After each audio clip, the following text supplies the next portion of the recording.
Mendidik kita banyak hal, telah mendidik kita untuk mengerti banyak hal,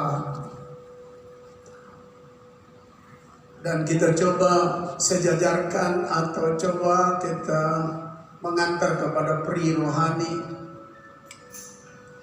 maka kita mendapatkan hal yang jauh lebih besar daripada cuci tangan, jauh lebih besar dari pakai masker, jauh lebih besar daripada jangan bersentuhan satu dengan yang lain, jauh lebih besar daripada lingkungan yang harus didisinfektan.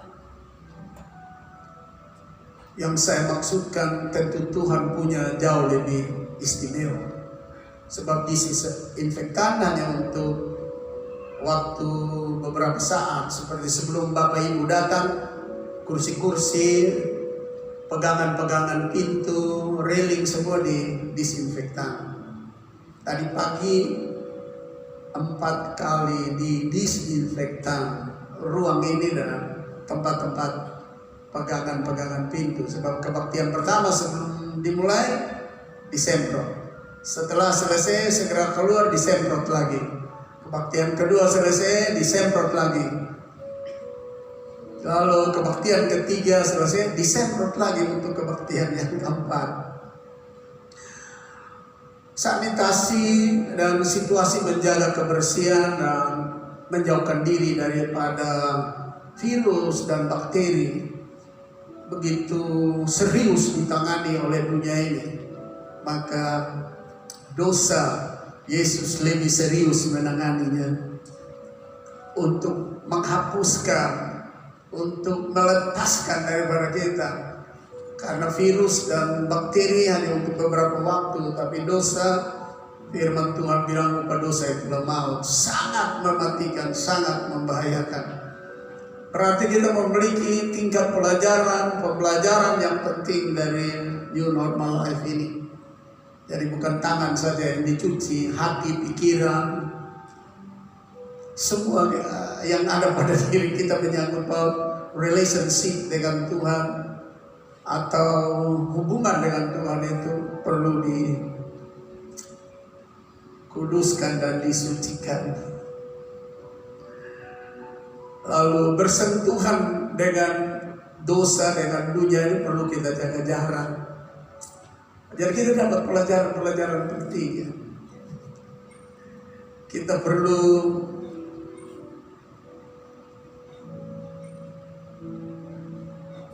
hidup lebih tertib. Di dalam ruangan ini selesai kebaktian kita segera pergi, tidak ada buang waktu ngomong-ngomong yang tidak ada faedahnya. Jadi kita dapat pelajaran penting supaya kita tidak habiskan waktu dengan ngomong bicara yang tidak terlalu urgent, terlalu penting. Nah, tema dalam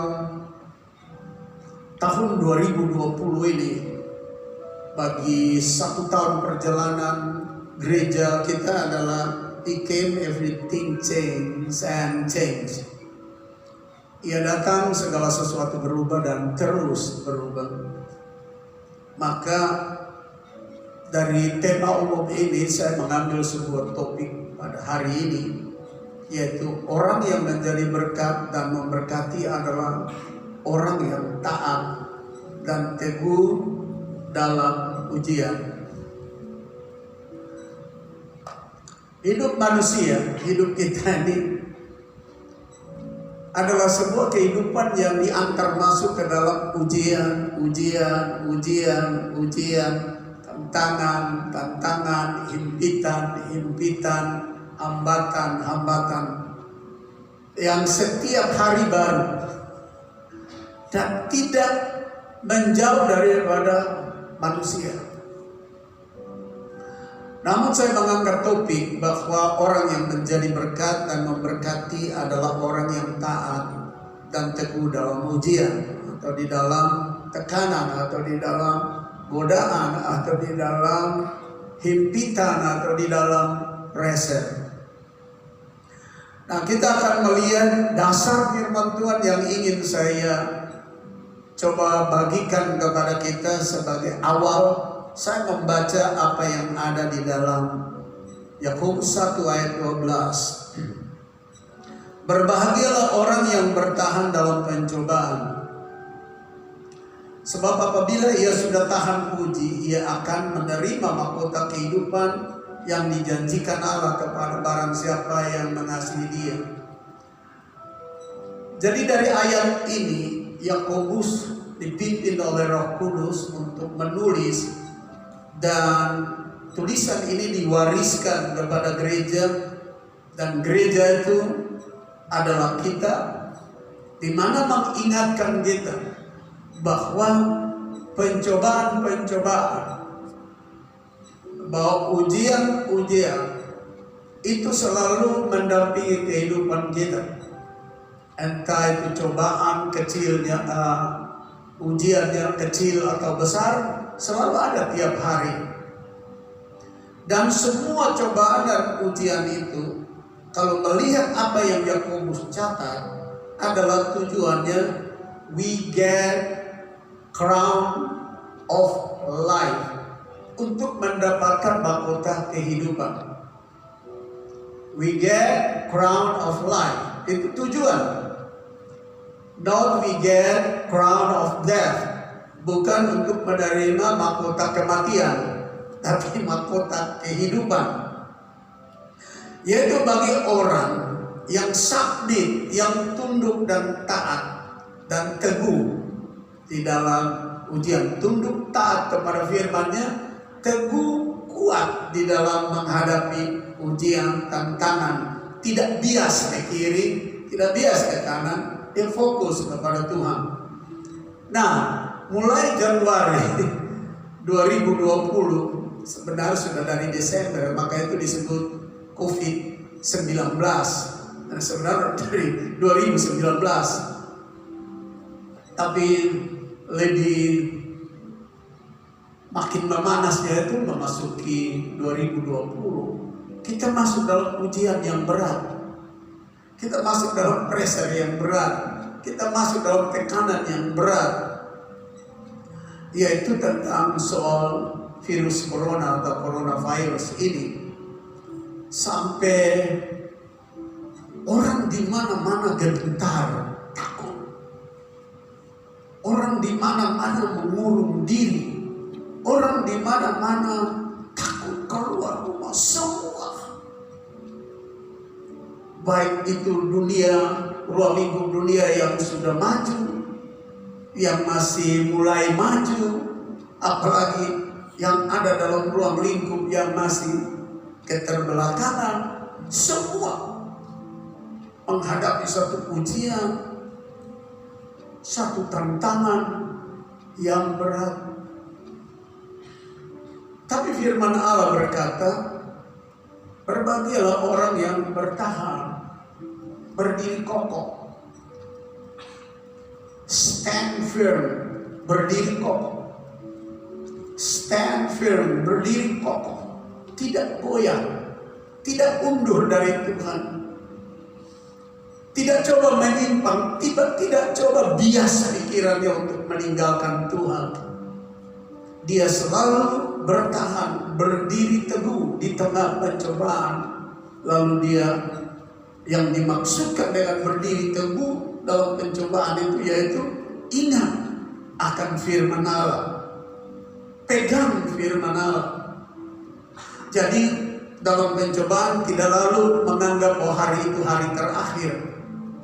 Seperti masa virus corona ini kan banyak perusahaan rugi, banyak kantor pecat, dia punya PHK, dia punya orang kerja, banyak toko, banyak kios, income mulai menurun sampai kepada ada yang hanya 10% pemasukan, malah ada yang tutup.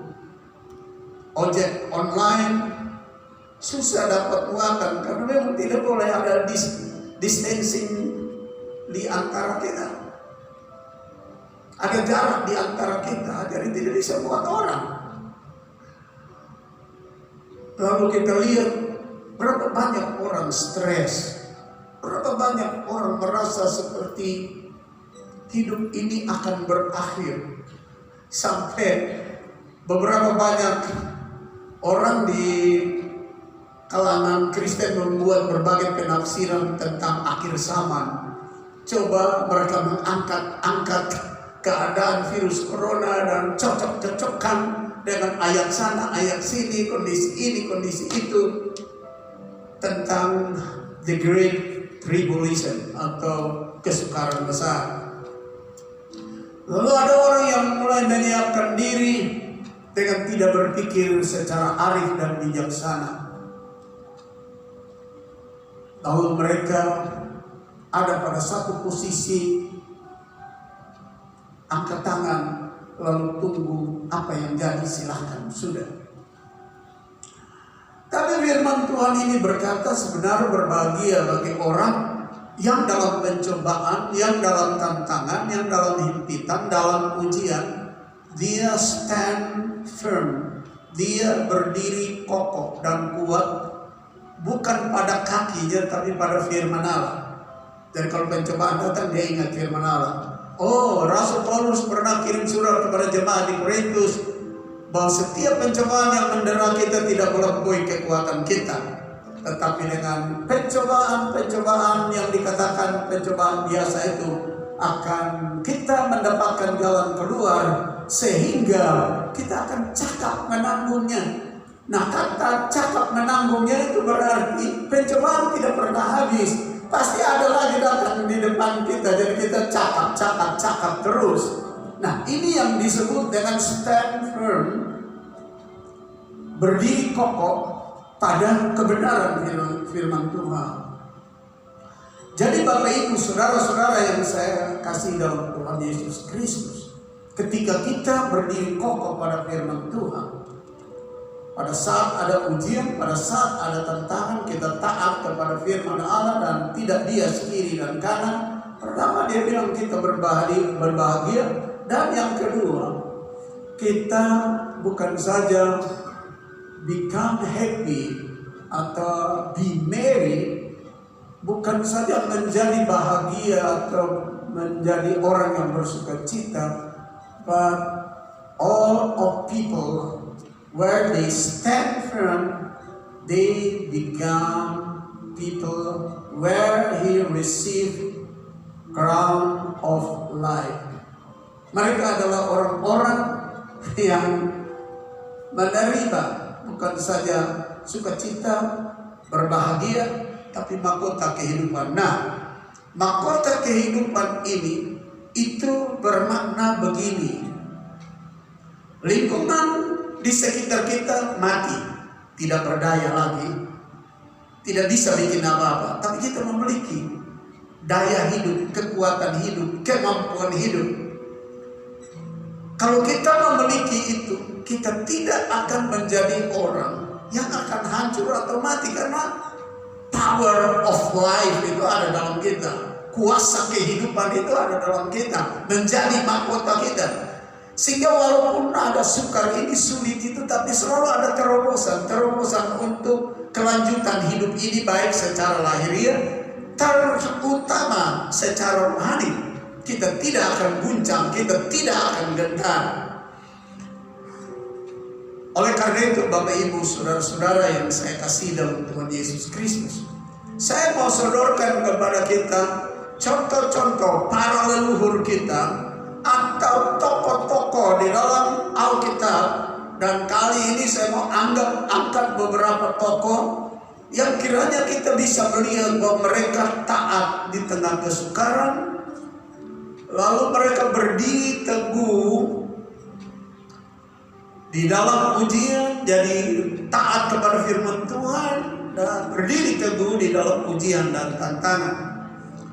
Dan saya berharap bahwa apa yang saya sampaikan dapat kita mencernanya makin lebih baik, karena Anda sedang berdoa supaya Roh Kudus menolong. Karena apa yang saya sampaikan adalah bahan-bahan yang tidak di luar Alkitab, melainkan bahan-bahan firman Allah yang ada di dalam Alkitab, yang berulang-ulang kali kita dengar, dan berulang-ulang kali kita dengar itu memenuhi perintah Tuhan. Karena dari dalam perjanjian lama Tuhan bilang kepada Musa, kepada Yosua supaya memperkatakan regulation, commandment, perintah, statut dari pihak Tuhan itu berulang-ulang kali kepada anak cucumu, kepada bangsa ini, bukan satu kali saja. Karena memang kemampuan ingat manusia itu adalah sebuah kemampuan yang tidak terlalu bertahan lama, kemampuan ingat.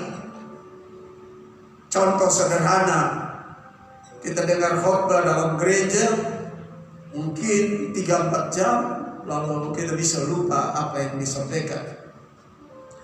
Nah, pertama saya coba mau sodorkan kepada kita mengenai Nuh. Nuh ini memiliki makna, nama ini adalah penghiburan atau sabat, ya, atau perhentian. Arti dari nama Nuh itu. Nah, kita baca sekarang apa yang ada di dalam Kejadian pasal yang ke-6.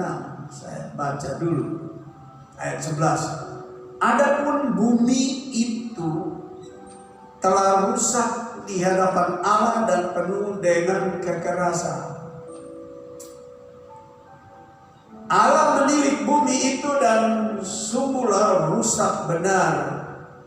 Sebab semua manusia menjalankan hidup yang rusak di bumi. Berfirmanlah Allah kepada Nuh, Aku telah memutuskan untuk mengakhiri hidup segala makhluk, sebab bumi telah penuh dengan kekerasan oleh mereka. Jadi aku akan memusnahkan mereka bersama-sama dengan bumi. Anda dan saya setelah dengar bacaan ini, kita melihat bahwa Nuh ada di tengah ujian yang berat. Ujiannya yaitu dia tinggal di tengah bangsa yang ada di sekelilingnya rusak berat di mata Tuhan.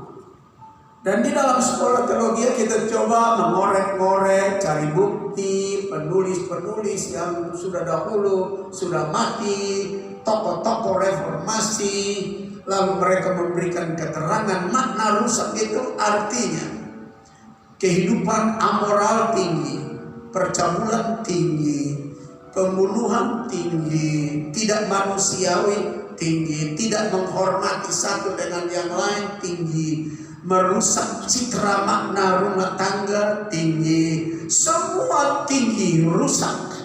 Dan Nuh bersama Sem, Ham, Yafet dan istri-istri mereka ada dalam ujian yang cukup berat. Mereka adalah kelompok minoritas. Mereka adalah kelompok kecil di tengah kelompok mayoritas. Tidak tahu berapa ratus ribu orang atau ada 1 juta orang, kurang tahu pada waktu itu secara tepat. Tetapi hukumnya mayoritas itu biasa berdaulat dan berkuasa, punya pengaruh cukup kuat untuk kelompok minoritas untuk cepat ikut sama mereka. Tapi ternyata kelompok minoritas Nuh 8 orang ini di tengah ujian yang berat dan pengaruh jahat yang begitu hebat, mereka didapati taat firman Tuhan dan berdiri kokoh, tidak terbalik. Itu sebabnya Tuhan omong dengan dia. Itu sebabnya Tuhan bicara dengan dia. Jadi di tengah pengaruh ujian, godaan yang berat, ketika kita taat kepada Tuhan dan berdiri kokoh pada firman Tuhan, percayalah bahwa Tuhan pasti bicara kepada kita. Ada amin. Berikan dulu kemuliaan bagi Tuhan. Lalu Tuhan omong dengan Nuh. Latar belakangnya Tuhan omong dengan Nuh ini karena dia memenuhi syarat-syarat itu. Taat dan tidak terpengaruh. Berdiri kokoh di tengah ujian, di tengah kesulitan, di tengah kesengsaraan, di tengah pengaruh yang masif, yang sangat kuat untuk mereka hidup seperti orang-orang pada zaman itu yang Tuhan bilang sudah rusak berat. Dan coba digambarkan di dalam Lukas pasal 17 dengan begini. Kehidupan yang tidak ingat Tuhan, hanya ingat kawin mawin, hanya ingat makan minum, hanya ingat saja harta kekayaan, hanya ingat saja kehidupan amoral, free sex, perbuatan yang kotor, yang najis, itu diungkapkan dalam Lukas pasal yang ke-17 ayat 27. They eat and drink, they married and be married. Mereka makan dan minum, mereka kawin dan dikawinkan. Till Noah come into the ark, sampai Nuh masuk ke dalam bahtera. Itu kondisi real. Nah, Bapak Ibu saudara-saudara yang saya kasih dalam Tuhan Yesus, situasi di dunia ini dari dulu sampai sekarang, mungkin habis coronavirus atau COVID-19 ini, mungkin belum habis datang lagi satu, atau mungkin ini hari ada kesulitan urus anak, belum selesai urus anak, ada kesulitan urus suami, belum selesai kesulitan urus istri, belum ada selesai urusan ujian tantangan itu, urus kekurangan uang, kekurangan makanan, bayar anak sekolah, punya uang sekolah, lalu keperluan ini dan keperluan itu, begitu terus sambung menyambung. Jadi kita tidak bisa berharap bahwa ujian, himpitan, tantangan itu menjauh dari kehidupan ini. Tidak bisa. Tetap ada. Yang diminta adalah kita akan tetap berbahagia kalau kita bertahan, berdiri kokoh dan taat kepada firman Tuhan. Sebab when we stand firm and submit to the Lord, God give to us crown of life. Jadi kalau kita taat, tunduk dan hormat Tuhan dan berdiri kokoh pada firman Allah, yang kita dapatkan adalah mahkota kehidupan. Sehingga walaupun himpitan cukup banyak, tapi kita punya gairah hidup, kita punya kemampuan hidup. Kehidupan yang ada pada kita itu punya otoritas, wewenang dan wibawa untuk mematakan terus sampai akhirnya seperti Paulus berkata dalam Roma pasal 8, we more than victorious. Kita lebih daripada pemenang.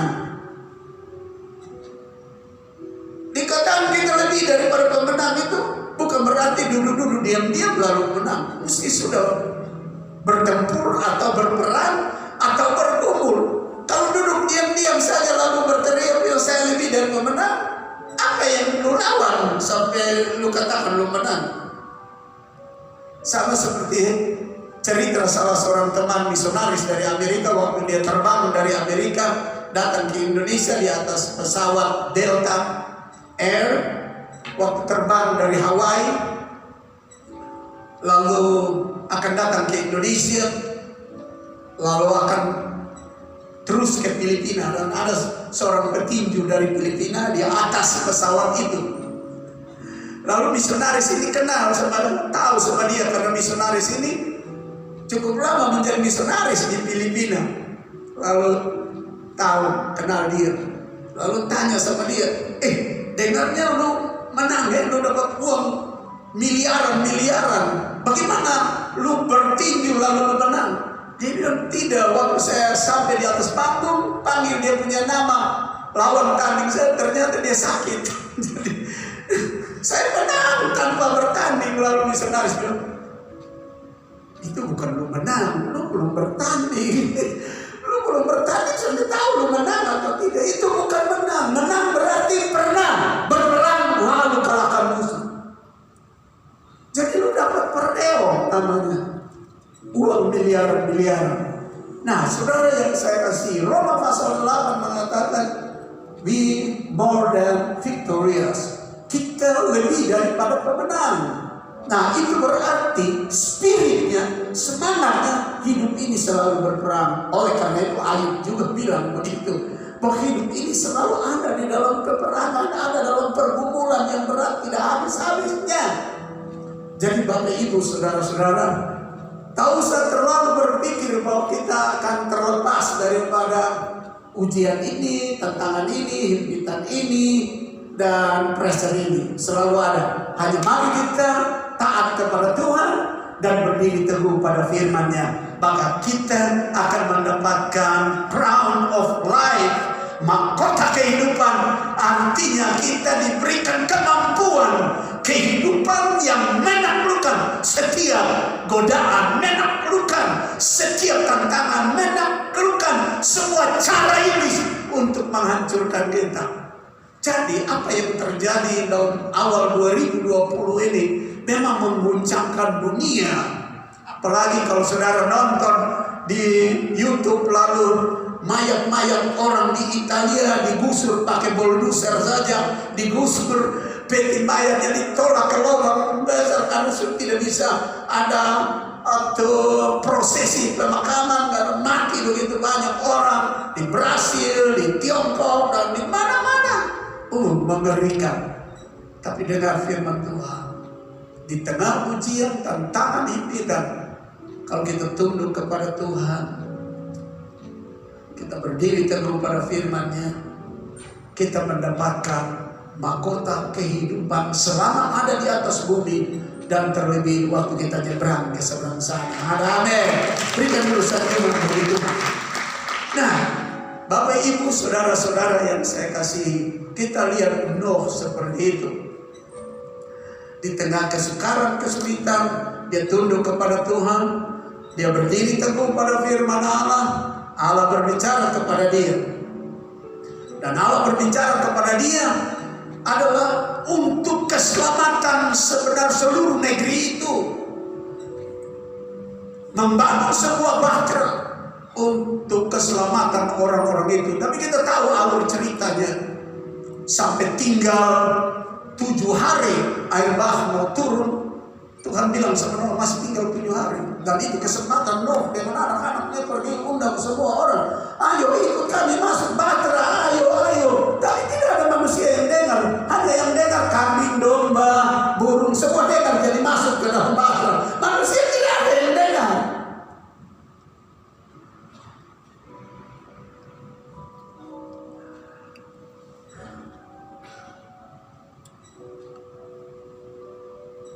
Tuhan bicara, dan pasal yang ke-6 dari kejadian pasal 6 ayat 8, selain Tuhan bicara, firman Allah mengatakan bahwa Nuh mendapat kasih karunia di mata Tuhan.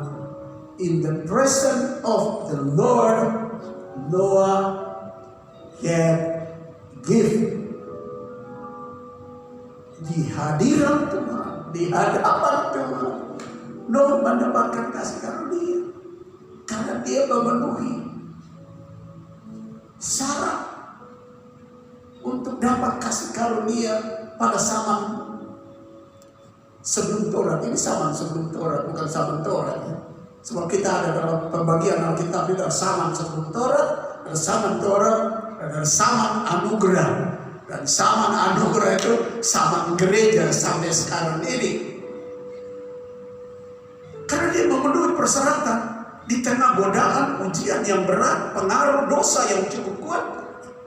Dia taat kepada Tuhan, dia berdiri teguh pada firman Tuhan. Pertama, menghasilkan Tuhan bicara dengan dia. Tuhan berikan kasih karunia kepada dia. Kasih karunia apa? Kasih karunia itu adalah sebuah tugas. Jadi setiap kasih karunia yang kita dapatkan sekarang ini, di dalamnya termuat satu nilai yang disebut tugas. Tugas apa?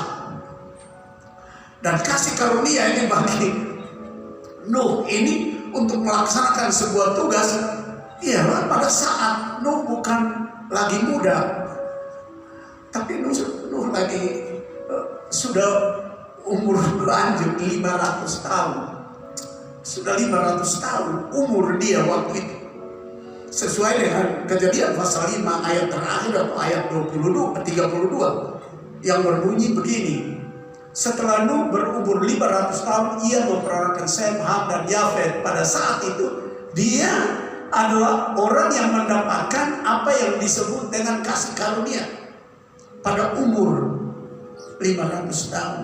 Untuk apa? Untuk mengerjakan bahtera yang besar. Nah, ini saya punya satu kesempatan, Tuhan izinkan ke salah satu negara di mana negara itu membangun sebuah hotel berbentuk bahtera, dan ketua daerah atau pimpinan gereja di negara itu antar saya untuk lihat pembangunan itu.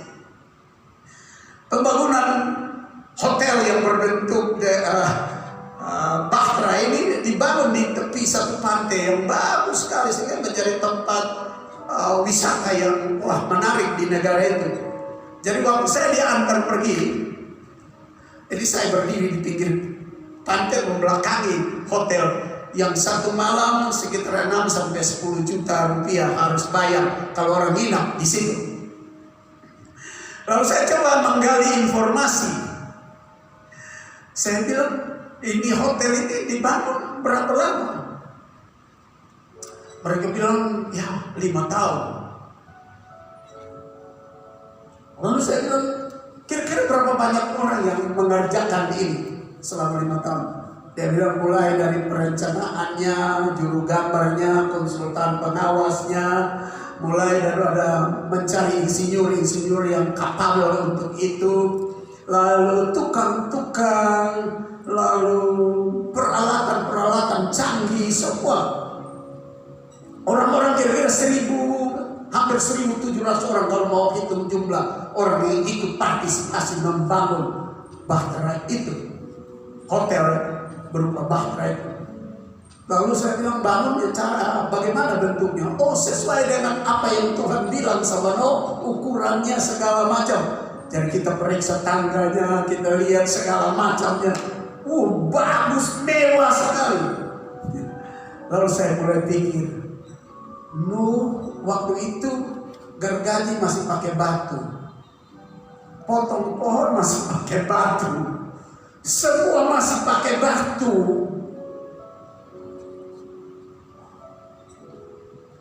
Lalu dipercayakan pada umur 500 tahun.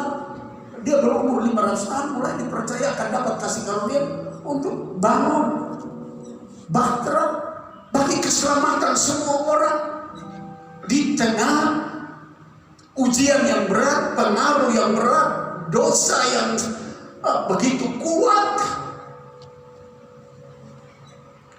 saya bayangkan pekerjaan yang berat. Dan memang di sekolah teologi kami coba belajar dan hitung-hitung umur Nuh, mulai dari Kejadian pasal 5 ayat 32 atau ayat terakhir dia umur 500 tahun. Lalu mulai pasal 6 Tuhan suruh dia bikin bahtera. Lalu kita kira-kira buat analisa dengan beberapa penulis-penulis lain yang sudah mendahului kami.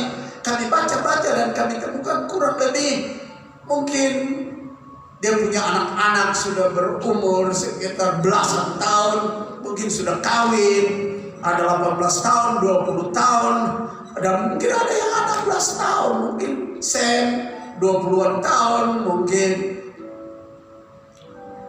Yafet barangkali 18 tahun, barangkali, lalu barangkali Ham barangkali 16 tahun, karena mereka sudah ada istri, ada pasangan.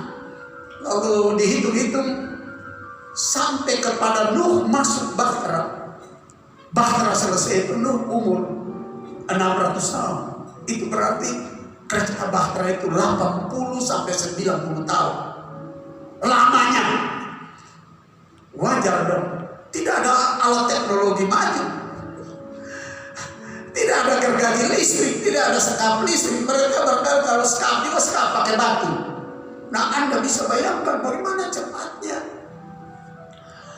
Lalu Nuh menurut Kejadian 16 ayat 22, lalu Nuh melakukan walaupun sukar sulit pekerjaan itu.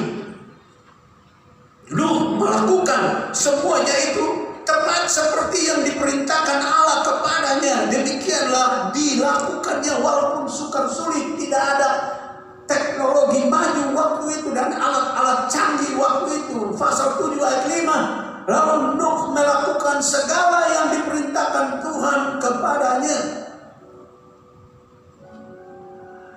Di tengah dunia yang mempengaruhi kehidupan ini untuk berbuat dosa, Nuh tunduk kepada Tuhan, taat kepada Tuhan. No, submit to the Lord, and he stand firm and not bias to right or to left. Dan dia tidak bias ke kiri atau ke kanan. Dia tetap pada firman Allah. Lalu Tuhan bicara dengan dia. Tuhan mempercayakan sesuatu yang disebut kasih karunia. Dan kepercayaan ini untuk melakukan sebuah pekerjaan penyelamatan orang-orang yang jahat waktu itu. Di saat dia berumur 500 tahun.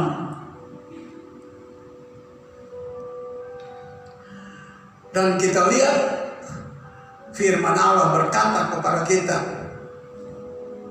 di dalam pasal 7 ayat yang ke-6 Kejadian. Nuh berumur 600 tahun ketika air bah datang meliputi bumi. Berarti 80 tahun kira-kira kerja itu Bahtera. Lalu mereka masuk. Persis Nuh umur 600 tahun. Saya berharap Anda dan saya tidak tertipu dengan soal umur. Berhenti hitung umur. Sebab kalau hitung umur kita bilang, tua nih. Lalu waktu tua, beta pun waktu untuk kerja tidak bisa lagi. Tidak. Mari kita berpikir, tunduk kepada Tuhan, berdiri teguh pada firman-Nya. Tuhan akan berbicara, karuniakan kepada kita mahkota kehidupan. Berarti kita punya gairah hidup. Walaupun mungkin umur sudah lanjut, tapi kita masih punya semangat lakukan sesuatu menyangkut paut keselamatan banyak orang seperti Nuh, bekerja menurut perintah Tuhan untuk keselamatan banyak orang. Tapi kalau Anda baca pasal 6, pasal 7, Anda pikir sebelum air bah datang masih ada kesempatan. 7 hari Tuhan omong kepada Nuh, masih 7 hari saya akan kirim air bah. Dan itu kesempatan emas buat Nuh dan anak-anaknya. Dan juga kesempatan anugerah buat penjahat-penjahat waktu itu. Dia teriak sana sini, ayo masuk Bahtera 7 hari lagi, air bah turun semua akan musnah. Tapi tidak ada orang dengar. Yang masuk ke Bahtera, kambing, domba, ular, kera, harimau, singa, bermacam-macam burung, gajah, semua binatang yang dengar suaranya masuk. Tapi manusia yang dengar tidak satu pun yang masuk. Mereka mentertawai sama Nuh. Mereka bilang, engkau bicara sesuatu yang membuat lelucon. Bagaimana lu suruh kita masuk Bahtera di daratan yang begitu luas, pantai begitu jauh, mustahil. Saya terus terang, orang mau masuk di keselamatan Bahtera itu atau tidak, tapi tugas kita mendapatkan kasih karunia, jadi saksi. Omong Injil di tengah kesukaran, kesulitan dan ujian yang mendera kita sampai hari ini. Nah, Bapak Ibu, saudara-saudara yang saya kasih dalam Tuhan Yesus Kristus, ini bagian yang pertama. Bagian kedua, saya sodorkanlah sebuah contoh. Abraham yang namanya akhirnya dirubah menjadi Abraham. Kita baca dulu apa yang ada dalam Kejadian pasal yang ke-12. Berfirmanlah Tuhan kepada Abraham, pergilah dari negerimu dan dari sanak saudaramu dan dari rumah bapamu ini ke negeri yang akan kutunjukkan kepadamu. Aku akan membuat engkau menjadi bangsa yang besar dan memberkati engkau serta membuat namamu masyhur, dan engkau akan menjadi berkat. Aku akan memberkati orang-orang yang memberkati engkau dan mengutuk orang-orang yang mengutuk engkau, dan olehmu semua kaum di muka bumi akan mendapatkan berkat. Lalu pergilah Abraham seperti yang difirmankan Tuhan kepadanya. Abram ini tinggal di daerah Ur Kasdim. Daerah Ur Kasdim ini adalah satu daerah yang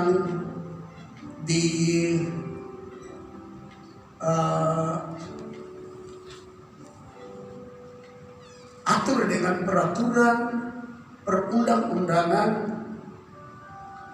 dan budaya dari apa yang disebut budaya musuh.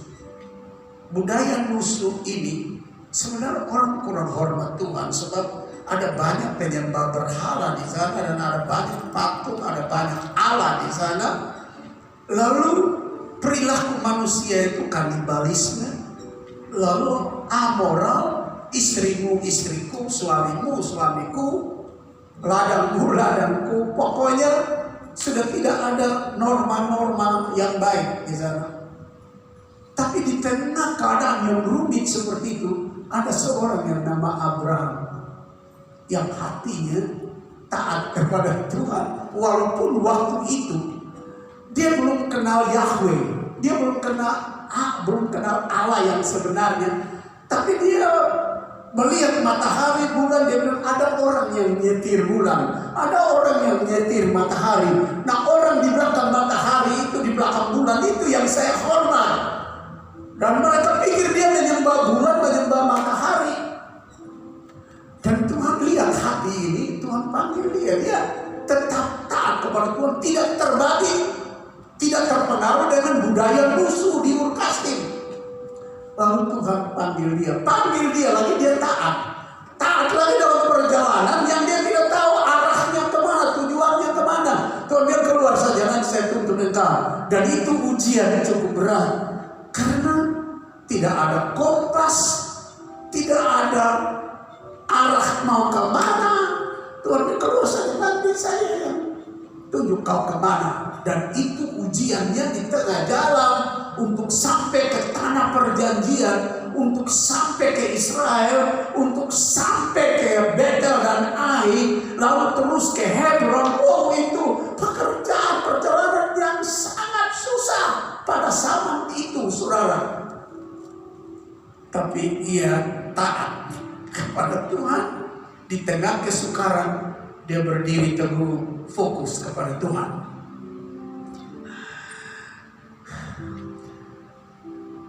Dan Tuhan bilang,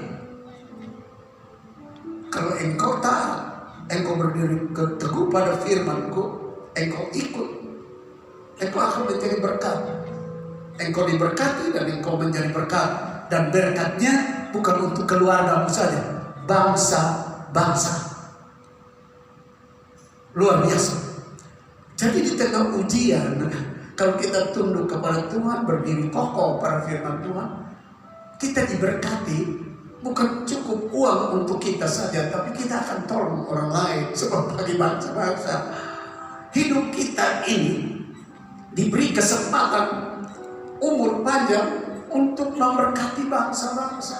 Jadi kita tidak kumpul harta kekayaan buat diri kita, tapi kita juga kumpul kekayaan buat bangsa-bangsa menikmatinya. Caranya seperti apa?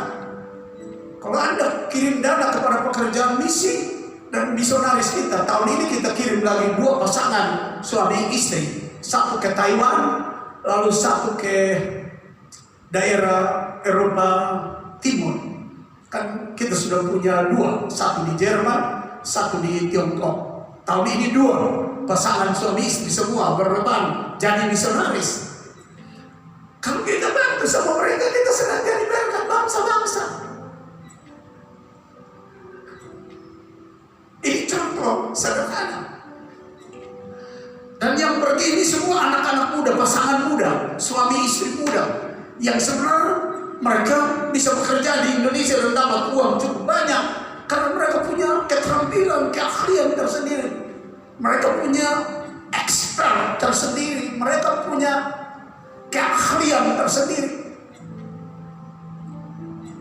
Tapi mereka pergi akan jadi berkat buat bangsa-bangsa. Nah, ini bagi Abraham.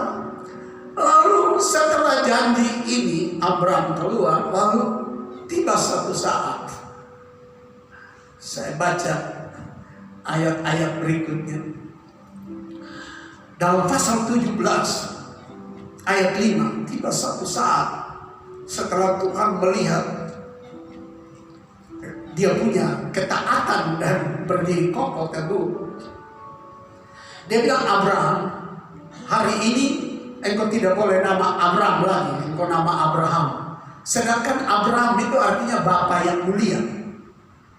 Sekarang dia sudah jadi Bapa yang mulia. Tuhan bilang, kalau engkau jadi yang mulia buat dirimu sendiri tidak cukup. Berhasil buat dirimu sendiri tidak cukup. Sekarang saya rubah engkau jadi Abraham, artinya Bapa bagi bangsa-bangsa. Jadi Anda lihat tahap kita ketika tunduk, taat, berdiri teguh pada firman Tuhan, kita mendapatkan kasih karunia, tugas yang besar. Kita punya pemahaman mulai berubah. Seluruh milik kemuliaan bagi diri kita itu kekayaan, harta, uang, kedudukan, pangkat, bukan untuk kita saja, tapi Tuhan akan ubah dari Abraham menjadi Abraham.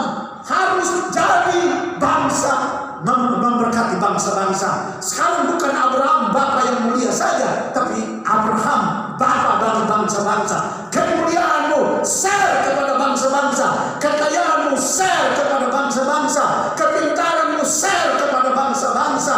Segala yang kau miliki bangsa-bangsa harus ikut mengecapnya. Saya baca ya, itu ayat dia katakan kepada kita.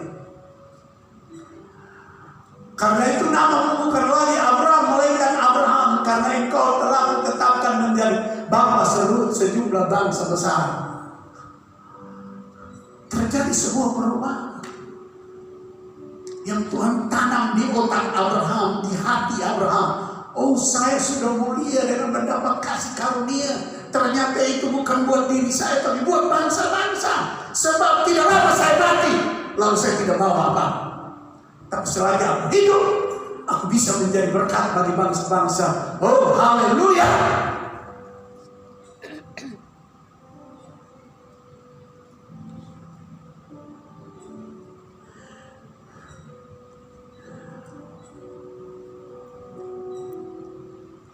Yang paling rumit buat Abraham ketika Kejadian pasal 22 mulai ayat 2, ini ujian yang paling berat. Tuhan berkata kepada Abraham, firman-Nya, ambillah anakmu yang tunggal itu, yang engkau kasihi, yakni Ishak, pergilah ke tanah Moria dan persembahkan dia di sana sebagai korban bakaran pada salah satu gunung yang akan kukatakan kepadamu keesokan hari di pagi-pagi. Bahwa Abraham ia memasang pelana keledainya dan memanggil 2 orang bujangnya beserta Ishak anaknya. Ia membelah juga kayu untuk korban bakaran itu. Lalu berangkatlah ia dan pergi ke tempat yang dikatakan Allah kepadanya. Ini ujian yang sangat berat. Kita belum mengalami ujian yang seberat ini. Tapi Abraham taat dan berdiri teguh pada firman Allah. Firman Tuhan bilang, Tuhan omong sama dia taat pagi-pagi, dia sebelah kayu. Dia suruh ambil keledai, dia ambil anaknya. 2 bujangnya lalu berangkat. 3 hari perjalanan dia lihat bukit itu. Lalu dia bilang, kedua bujang tinggal di sini. Saya mau naik di sana. Beberapa jam lagi anaknya menjadi korban. Anaknya bukan 10, 1 saja. Toh kalau 10 pun, siapa manusia yang rela serahkan 1 anak dibunuh untuk jadi korban? Tidak ada. Tapi Anda lihat kisah cerita ini. Abraham yang disebut Bapa bangsa-bangsa, artinya orang yang menjadi berkat bagi bangsa-bangsa. Taat. Berdiri pada firman Allah. Dia percaya Tuhan punya firman. Lalu waktu dia cabut pisau untuk membunuh anaknya, setelah dia taruh anaknya Ishak itu di atas mezbah, God speak to him. God told him, look behind you. There have a God. Lihat ke belakangmu, ada seekor domba.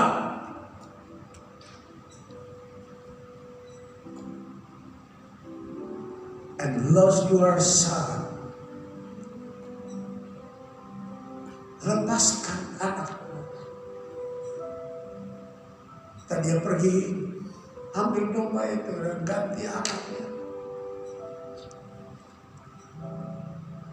Dia begitu setia, berdiri teguh pada firman Tuhan. Pada momen yang tepat, ketaatan dan berdiri pada firman Tuhan itu sekali lagi dengar suara Tuhan. Lihat ke belakang, ada domba yang tersedia. Tuhan berkata, has a God I provide for you to do offering, to do giving, untuk mempersembahkannya. Saya telah menyiapkan seekor domba ganti anak. Nah, Bapak Ibu, saudara-saudara, jangan takut, jangan khawatir. Di tengah ujian, tantangan, kesukaran di bidang usaha, pekerjaanmu, pengiringan akan Tuhan, taat kepada Tuhan, berdiri teguh pada firman Tuhan. Rasul Paulus kirim surat kepada jemaat di Korintus, dia bilang, setiap pencobaan yang mendera kita tidak melampaui kekuatan kita, melainkan setiap pencobaan akan kita melihat jalan keluar supaya we very clever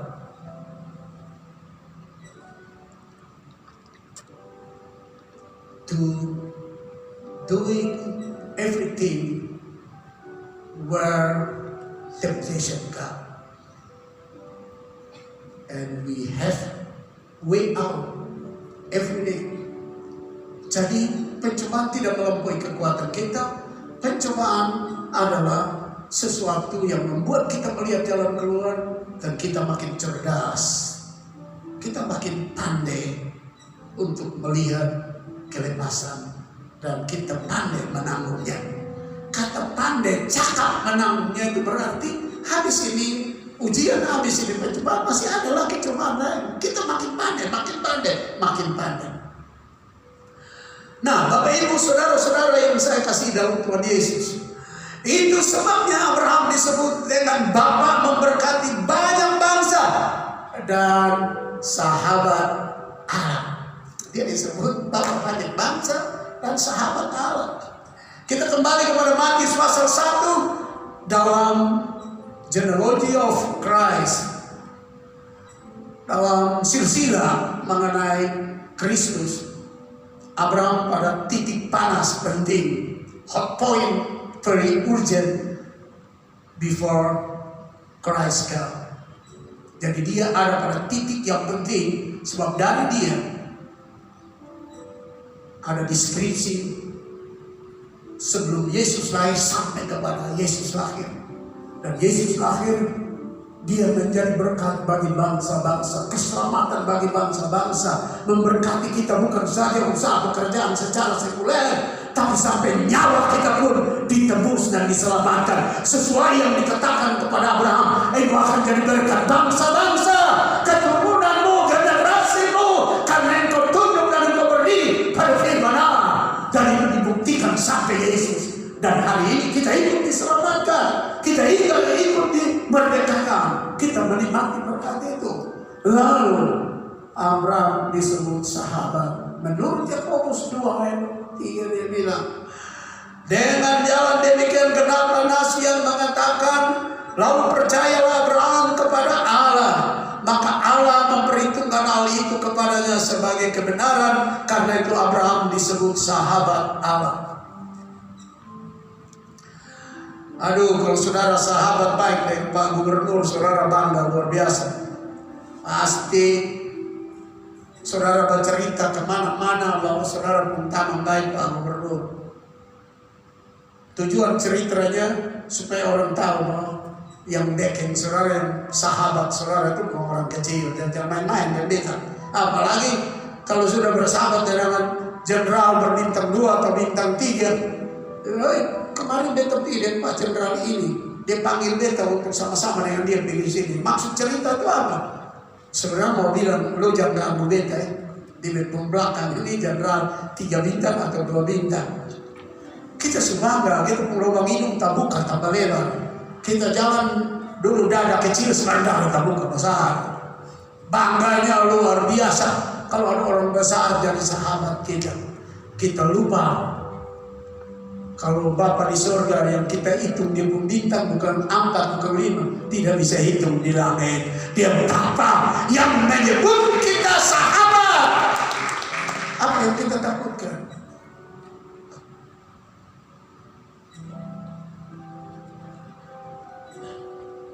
Mari kita bangkit berdiri.